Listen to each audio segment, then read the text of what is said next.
Welcome everybody. So in this video I want to do something a bit different.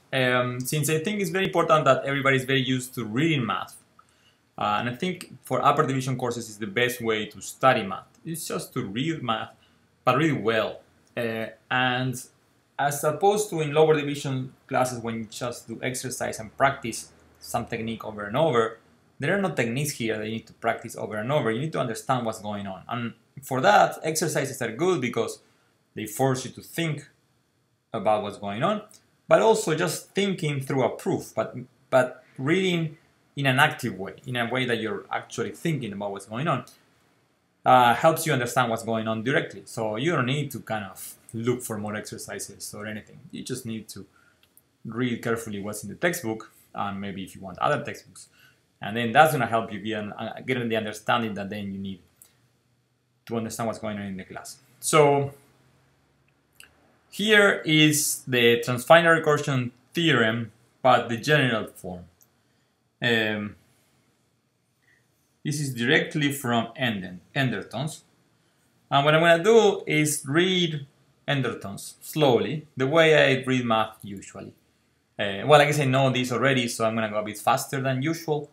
But I want to make the point how is that you need to stop at every little line every time you read something and ask yourself, why is this? Why is this? Why is this? Why is this? All the time. Why is this? Why is this? That's the way you read math. Okay, so here is the Transfinite Recursion theorem scheme. So it says, for every formula gamma, we have the following. Suppose that we have well ordering on a set A. Okay. And assume the following. Assume that for any f, there is a unique y such that gamma fy. So this is essentially saying that gamma is function-like because it's a unique y, but it's saying a bit more. It's saying that for every f there exists a y. So you know that there's always a y and there's a unique y. Okay, so essentially you have, this is a function that given f, it's not a function, it's a gamma, it's like because it's not a set. But for every f, it gives you a y. It's a unique one that satisfies its formula gamma. And the conclusion of the theorem is that there exists a unique function f with domain A, which satisfies this thing. Okay? So if we compare this to the other version of replacement that we had, in the other one we had f of t equals g applied to f restricted to the segment, the initial segment below t. And what's going on here, essentially the gamma that we're using here, gamma of little fy, is essentially the same as g of little f equals y. Right? So that's what gamma is. Gamma is saying this is little f and this is y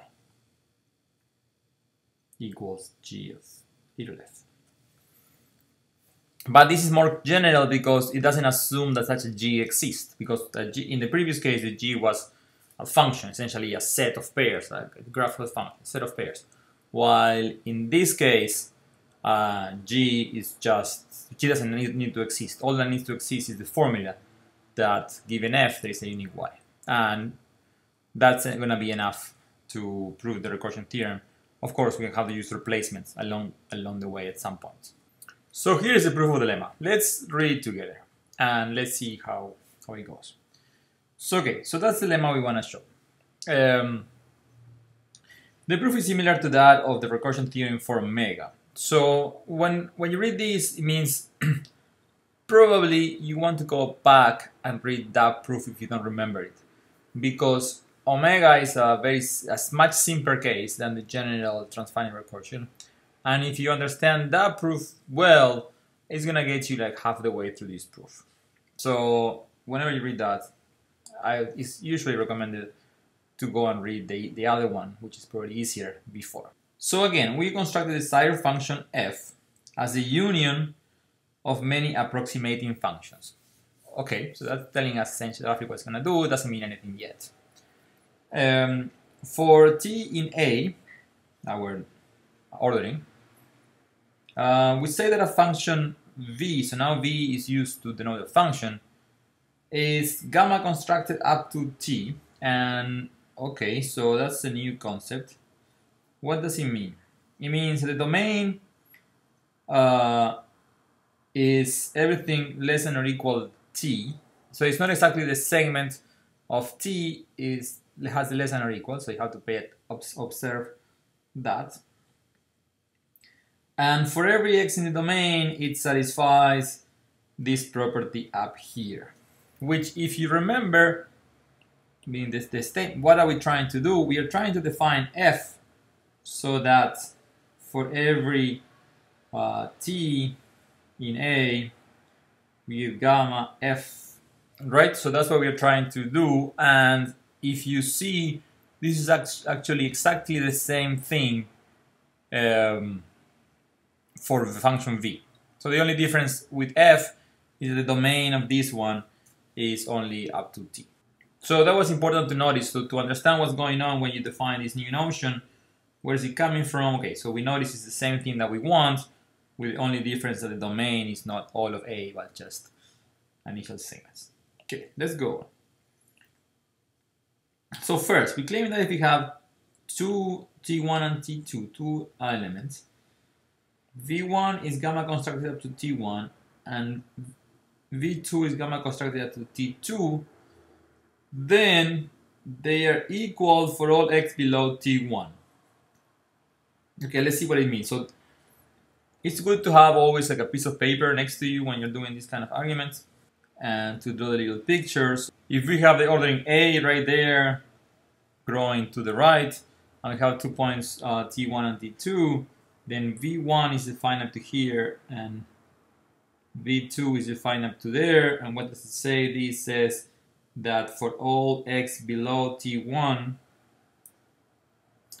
V1 and V2 are the same. So for all x up somewhere here, these two are the same, right? And V1 is a function from all the x's, such like x less than or equal T1 to, well, we don't know, and V2 is a function. So remember that domain of V1 is the set of all x's such as x less than or equal T1, and domain of V2 is a set of all x's such that x is less than or equal T2, right? That's what we have. And what this is saying is that essentially it's good to kind of rewrite what you read here in different terms, so then you get a better idea. What he's saying is that V2 restricted to the domain of V1 is V1, right? That's what we're saying, that for all the x's there we get the same value, which as functions, that is the same thing as saying that a set of pairs, V1 is a subset as V2 is a set of pairs. Okay, good. So we understand what that sentence says. Okay, so let's see why it's true. Well, should this fail, there is at least x less than or equal to 1, which makes a difference. Always stop and say, why is that? Well, why is that? Well, because if there is somewhere where they are different, and we are in a well ordering, there has to be at least one. Okay, so there's at least one. By the leastness of x, we have that V1 restricted to the segment below x is equal to V2 restricted to the segment below x. Again, stop. Why is that? Well, because so x was the least one where they are different, so that means they are equal all the way below, so they are equal on the segments of the things below. We also have that V1 up to segment of x satisfies gamma together with V1 of x, and the same for V2. This is because that's what it meant to be gamma constructed, that you have to satisfy that. And then by our assumption on gamma, that gamma was function-like, that whenever you input something, there's only one possible second coordinate, we must have that the second coordinates are the same, because the first coordinates are the same, and then the second coordinates have to be the same. But then after all, meaning we started saying that they are different, and now we get that they are equal after all. So that's because we are assuming that there is some place, should this fail, that there is some place where they are different. Okay, so then that proves the claim that if we have, whenever we have two things, v1 and v2 functions that are gamma constructed up to some point, they have to be compatible. In particular, taking t1 equals t2, we see that for every t, there is at most one function v that is gamma constructed up to t, right? Because they have to be equal. We next want to form the set k of all functions v that are, for some t in A, gamma constructed up to t. So that is right there. Okay, so that's a set of all these functions. And so, okay, what do we know? Let's just, always when you define these, just spend a second thinking about what this is. So these are functions that gamma constructed means that they satisfy our objective, our final objective, but only up to a certain t, and they could be up to any t along the way in A. And we know what our previous claim, that if there are, whenever you have two functions in these sets, they have to be compatible. One has to extend the other, or they're equal. Now comes this part that has this line on the left. Remember, in this book, in Anderton's book, this means that we're going now into just justifying why using the axioms. Why is that we can do this? Yeah, so here it's saying k is provided by the replacement axiom. Why is that? Yeah, because here the k, you're not using the subset axiom, right? Where is the v coming from? Well, it says take the formula phi of tv that says that v is a function that is gamma constructed up to t. So it's a function that satisfies kind of the transfinite, the recursion property up to t. And we already shown that for each t you can have at most one function v gamma constructed up to it, right? Because, well, that's what we showed in the previous claim. So that means that this function phi is gamma-like, okay? So essentially, we are taking the image of this phi for all the possible t's that belong to A. So for all t for which there exists such a gamma constructed function, we are taking it. So K is putting together all these gamma constructed functions. Cool. So here is exactly what I just said. By replacement, there is a set K such that something belongs to K if and only if you're the image for something there is something in T in A such that the formula holds of it, which is equivalent to saying there exists a T in A such that V is a unique thing that is gamma constructed up to T. Cool. So now, what's up with this K? Well, let's see what's going on. So it says, let F be the union of K. So the union of all these V's that we have here. So, okay, this is a bit strange. Let's see what's going on. So K, what was K? And let's see what K was again for a second. K is a set of all these V's, which are functions constructed up to T. So K is a set of functions, not really a set of sets. But, okay, we've been taking unions of sets and functions before, so that might be okay. So we have that, essentially, that what this means is it's a set of functions that a pair x comma y belongs to this union if and only if it belongs to one of the members. So v of x equals y for some of the members. First, we observe that f is a function. Okay, and then this is essentially, we know this already, because K, we know that all the functions in K are nested, right? We prove in the claim 1 that whenever you have two functions in K, if one has a larger domain than the other one, it has to be equivalent on the domain. So one has to extend the other. So we know that if you have a nested collection of functions, the union is a function. Anderton comes and goes and does the proof again. So I'll let you guys read the proof because it's essentially this thing that we did before, that a union of a nested collection of functions is a function. Okay, and next we claim that for every x in the domain of f, we have the property that we want. Right? That's exactly the property that we're trying to get for the function. That's the recursion property that we're trying to get. So how is that we get that f is that's what we want? Okay, if you take an x in the domain, so I'll take one. Okay, wait, so we have to say one observation.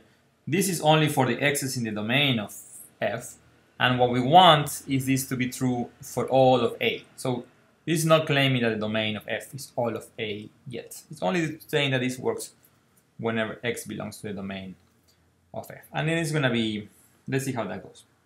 So you take x in the domain of f, there must exist some v in the class, the collection k with x in the domain of v. Why is that? Well, because f is the union of k. So if something belongs to the domain of f, must belong to the domain of something in k. Then we have that gamma satisfies, that we have the recursion property for v, well, because v is in k, cool. And then we have that v up to the segment of x equals f up to the segment of x. Why is this? It says by star and part 1. Star says this, right?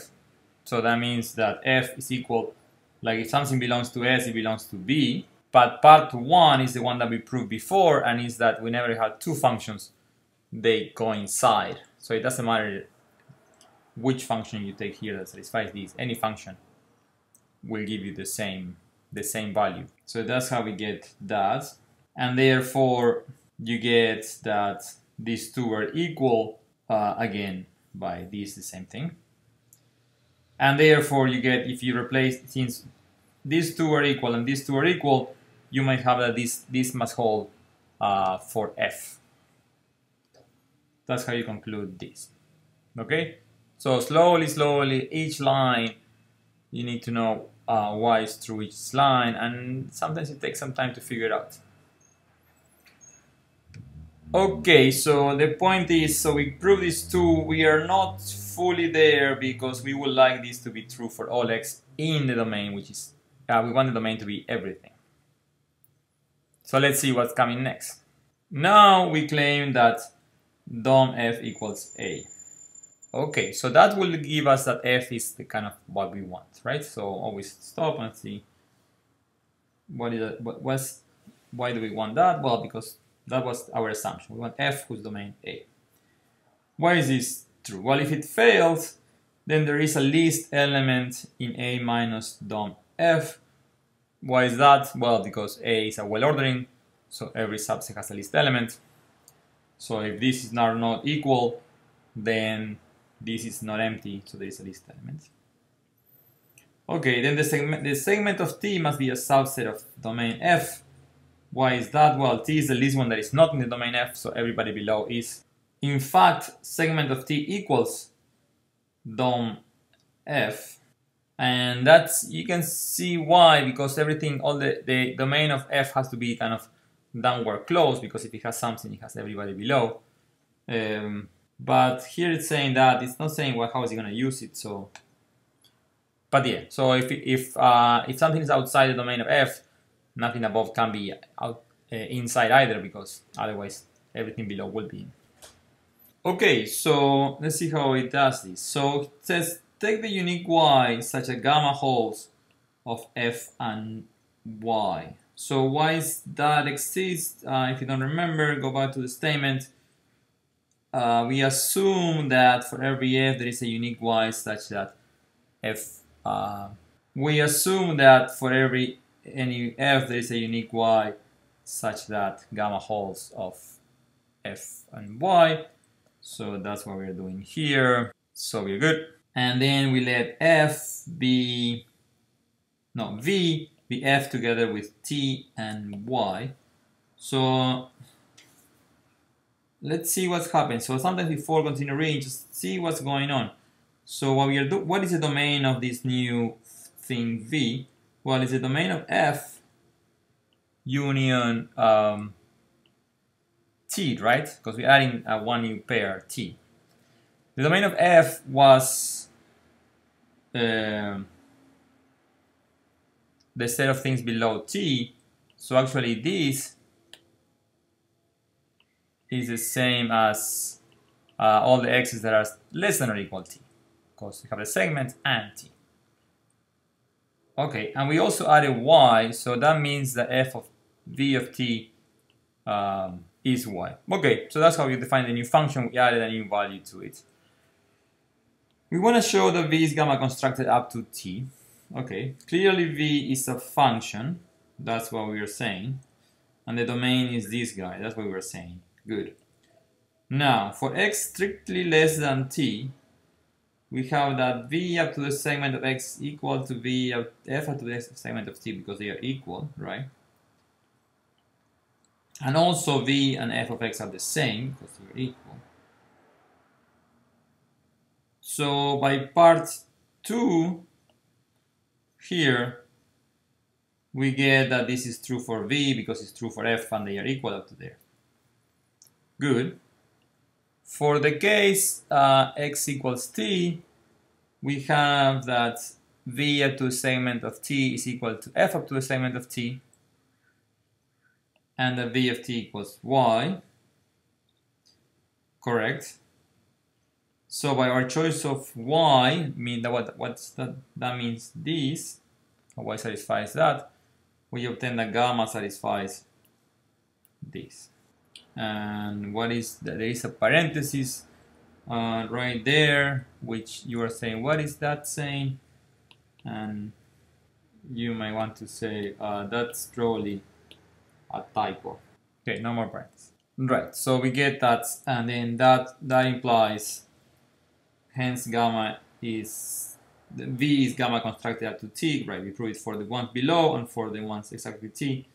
So remember that gamma constructed up to t, this had to be true for all x in the domain of v less than or equal to t. Remember, the less than or equal is something that you might forget, but you can check back. But this implies that t belongs to the domain of f after all.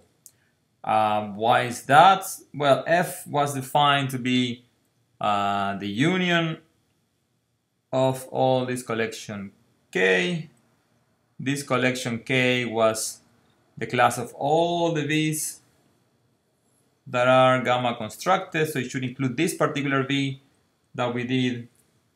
So if it includes v and t is in the domain of v, it should be the domain of f.